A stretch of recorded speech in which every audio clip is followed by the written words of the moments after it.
Compte tenu de l'actualité brûlante de notre pays, nous avons rencontré ce lundi 27 janvier 2025 le pasteur Désiré Mounanga, avec qui nous avons fait un tour d'horizon sur les sujets brûlants de la politique de notre pays. À cet effet, pasteur, en dehors du fait que vous êtes un homme d'église, vous faites également partie de la plateforme Ensemble pour le Gabon. Mais encore, Merci beaucoup. Effectivement, je suis du monde clérical. J'ai exercé ici au Gabon pendant 10 ans, avant de me retrouver donc du côté du Canada, où j'ai vécu jusqu'à date depuis donc 25 ans. Qu'est-ce que vous aimeriez encore? Je suis effectivement docteur en théologie et maître, j'ai une maîtrise en philosophie éthique également. le code électoral est désormais connu de tous les Gabonais. Un article fâche, c'est l'article 180 de ce code. Quelle est votre opinion?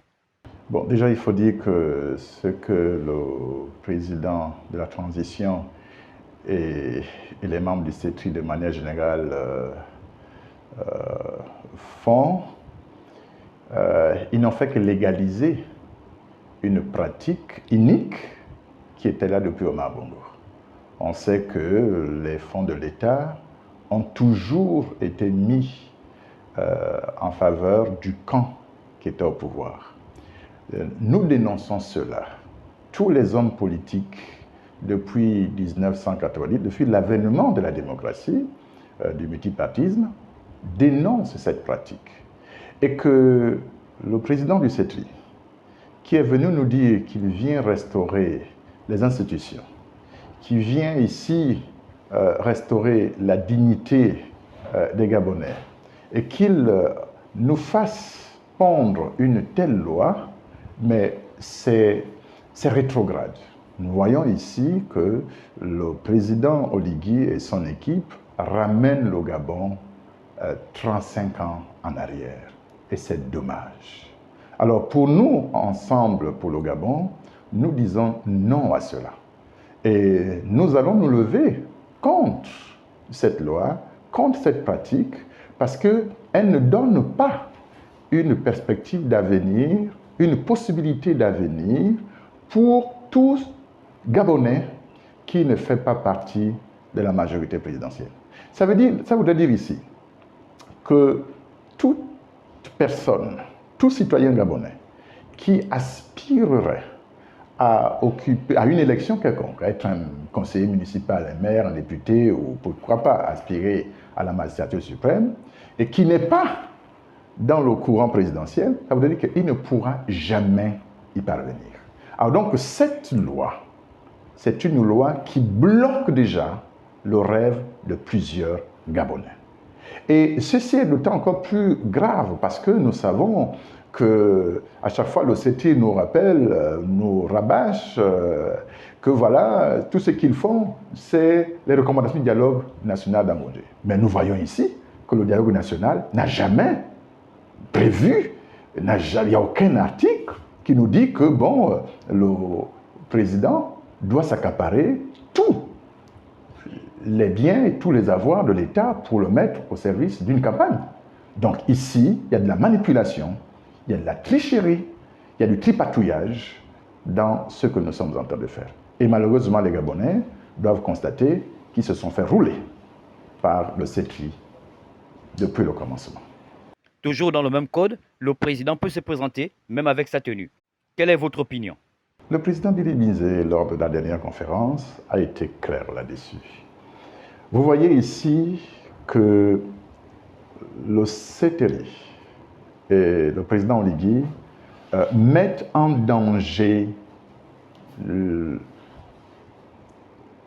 la vie des Gabonais. Parce que lorsqu'ils décident d'inclure les militaires, d'inclure les magistrats, qu'est-ce qu'il est en train d'envoyer comme message? Il nous dit ici qu'il transforme le Gabon en caserne militaire. Ça voudrait dire donc, et le président a pris l'exemple du Soudan, et qu'en autorisant les militaires, les différents officiers et sous-officiers qui souhaiteraient être un jour candidats à une quelconque élection, notamment à l'élection présidentielle, advenant qu'il y ait 2 ou 3 généraux, colonels, capitaines, tous ceux qui sont à la tête d'un régiment quelconque et qui ont le contrôle des armes, qui est celui qui va accepter de perdre dans les urnes? Vous comprenez ici que transformer les casernes militaires en partis politiques, transformer les militaires en militants d'un parti politique ou particulièrement du CETERI, c'est malheureusement mettre le feu dans la nation. Et le Gabon est en danger. C'est dommage, parce que ceci est totalement en contradiction avec ce qu'il nous a dit le 4 septembre, qu'il était venu restaurer les institutions. Est-ce que les militaires ont demandé de faire la politique? Est-ce que les magistrats ont demandé de faire la politique? C'est sa volonté à lui, c'est lui qui veut faire la politique. Alors donc, s'il veut faire la politique, il n'a qu'à faire la politique seul. Pourquoi il veut amener les militaires et les magistrats au suicide collectif? Donc cette décision, je le répète, est un naufrage collectif pour le Gabon. Et les Gabonais doivent surveiller pour dire non, ce monsieur est en train de nous amener droit vers le précipice. Et si on ne se retient pas, nous allons tomber malheureusement dans la guerre civile. Parce que tous les militaires ne sont pas contents de cette décision. Et nous, Ensemble pour le Gabon, on ne peut jamais soutenir une telle position. Parce qu'elle est contraire au mieux vivre des Gabonais, elle est contraire à la cohésion sociale des Gabonais. Sur l'annonce de la date de l'élection présidentielle, quel est votre point de vue? La réponse est toute simple. C'est l'improvisation. Nous avons un gouvernement qui, depuis le 4 septembre, est dans l'improvisation. J'aimerais dire, depuis le coup d'État du 30 septembre, est dans l'improvisation. Ça veut dire qu'il suffit simplement d'analyser. Et pour ceux qui ont un petit brin de lecture et d'intelligence politique, on pouvait déjà voir cela. Moi, le 5 septembre 2023, j'ai dénoncé. Parce que la manière, la formule utilisée pour prêter serment et autres montrait déjà tous les airs des manipulateurs, d'un autocrate qui voulait s'éterniser au pouvoir. Donc ici, pour répondre directement à votre question, l'improvisation, c'est la première chose. La deuxième chose, c'est qu'il y a déjà les signes de l'effondrement du populisme.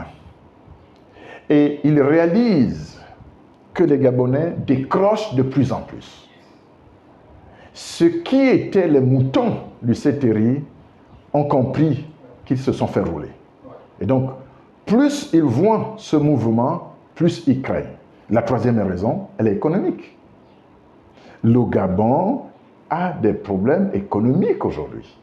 Le CETERI, depuis son avènement, nous a endettés déjà à hauteur de 3 000 milliards.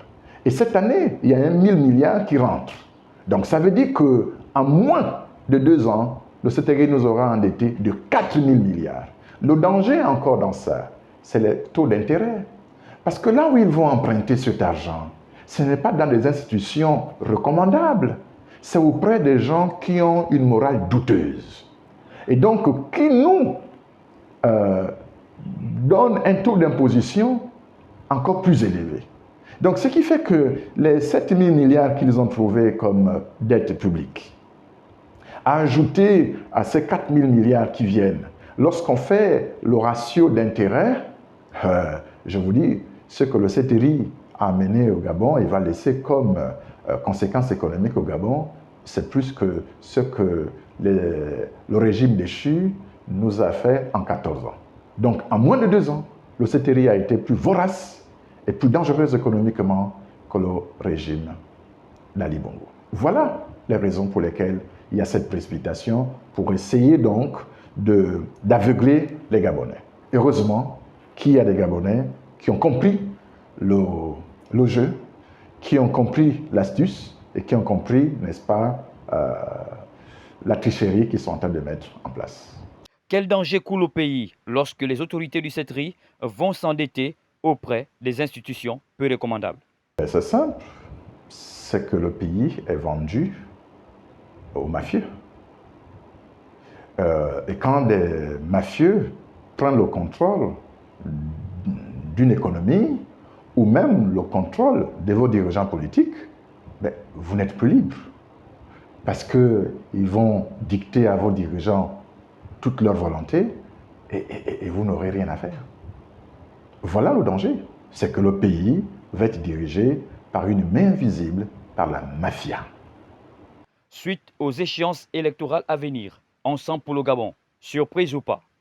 Nous ne sommes pas surpris parce que nous avons anticipé toutes les actions du CETRI, du président Ligui et son équipe. Nous avons d'ailleurs averti les Gabonais de tous les dangers, toutes les conséquences de leur gouvernance. Bon, il faut dire qu'au début, les Gabonais étaient tellement dans une phase romantique avec le CETRI que beaucoup ne pouvaient pas du tout prêter attention à nos propos. Mais aujourd'hui, ce romantisme est en train de s'effriter. Et les gens commencent à prendre conscience du message que nous sommes en train de donner. Alors, à la question, est-ce que vous êtes prêt? Écoutez, le président Billy Binzé a répondu plus ou moins à cette question. Il a dit qu'il était prêt spirituellement, intellectuellement, moralement, physiquement. Donc, à cette question, si nous allons aux élections, la réponse est positive. Oui, nous sommes prêts. Maintenant, il y a d'autres considérants à voir et le président vous a dit qu'il s'adressera aux Gabonais et à la presse dans un avenir proche pour donner une position beaucoup plus clarifiée. Le président du CETRI et ses membres nous conduisent droit vers l'inconnu. Quelle action anticipative avez-vous prévue pour empêcher cette dérive? Je vois dans votre question, il y a... Écoutez, qu'est-ce que nous on a prévu? Pour l'instant, on fait un travail de pédagogie. On instruit les Gabonais. On parle d'abord à la conscience des Gabonais, à l'intelligence des Gabonais. Maintenant, nous savons qu'il y a une catégorie de Gabonais à qui on ne peut parler que de manière émotionnelle. Donc jusqu'ici, nous avons mis de l'avant la raison. Et dans les jours et mois qui suivent, nous mettrons, n'est-ce pas, nous aurons un discours qui va répondre aux besoins émotionnels des uns et des autres. Voilà, donc je ne peux pas aller loin, sinon, en résumé, c'est vraiment cela. Arrivé au terme de cette interview, votre mot de fin? Déjà un mot de fin. Vous savez, depuis 35 ans, je constate que nos autorités n'ont pas fait un pas vers l'avant en ce qui concerne la confection des listes électorales. J'ai fait la visite de certains centres d'enrôlement. C'est assez aberrant, c'est honteux de voir des files, des gens qui passent des journées entières parce qu'ils doivent seulement attendre de se faire enrôler. Mais c'est l'économie du Gabon qui est en train d'être détruite de cette façon. Ces mères, ces pères de famille, c'est des fonctionnaires. Les jeunes qui sont là, c'est des étudiants. Alors, si on doit leur faire passer des journées entières sans même parvenir à se faire enrôler, mais mon Dieu, où est-ce qu'on s'en va? Comment est-ce qu'on est incapable, depuis 35 ans, d'établir des listes électorales aussi simplement? Comment est-ce qu'on prend plaisir à faire souffrir les Gabonais de cette manière? Il y a même des gens qui sont menacés dans les bureaux de vote. Je trouve cela dommage. Et il y a des agents de l'État qui sont dans ces bureaux de vote et qui croient qu'ils sont devenus des dieux pour la petite parcelle d'autorité qu'on leur a donnée d'inscrire les Gabonais sur une liste électorale. Ça, nous n'allons pas continuer sur cette voie. Les Gabonais de tous bords, quels qu'ils soient, devrait se lever pour condamner ces pratiques d'un âge ancien qui ne devait plus être reproduite, qui ne devait plus être revue en 2025. Ça, c'est un cri de cœur que je lance pour dire ce n'est pas normal. J'ai écouté un jeune homme dans un audio qui parcourt nos réseaux sociaux ce matin, du côté de Franceville, qui s'est fait tabasser par des agents dans un centre d'enrôlement. Comment est-ce possible en 2025? Alors, voilà déjà des éléments qui sont là pour dire, écoutez, on veut une élection apaisée, que les uns et les autres prennent quand même, fassent très attention, essayons d'alléger, allégeons les difficultés des Gabonais. J'étais tout à l'heure à Kanda, dans un centre à la mairie d'Akanda. Beaucoup de gens sont repartis parce qu'ils sont découragés d'attendre. J'ai été, il n'y a pas longtemps, il y a 2 semaines, j'étais du côté de Sogatol. C'est la même chose, les gens sont obligés de repartir.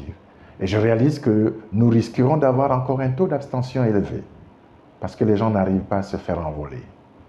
Et ça, c'est regrettable. Et le CETERI a une responsabilité parce qu'ils ont dit, nous venons faire différemment et on voit qu'ils font pire. Et d'ailleurs, lors de notre conférence de samedi dernier, nous avons dit, le CETERI est venu nous dire qu'on doit sortir du pire du régime d'Ali Bongo. Mais entre le pire d'hier et le pire d'aujourd'hui, nous sommes dans la catastrophe. Le Gabon a besoin du meilleur. Je vous remercie.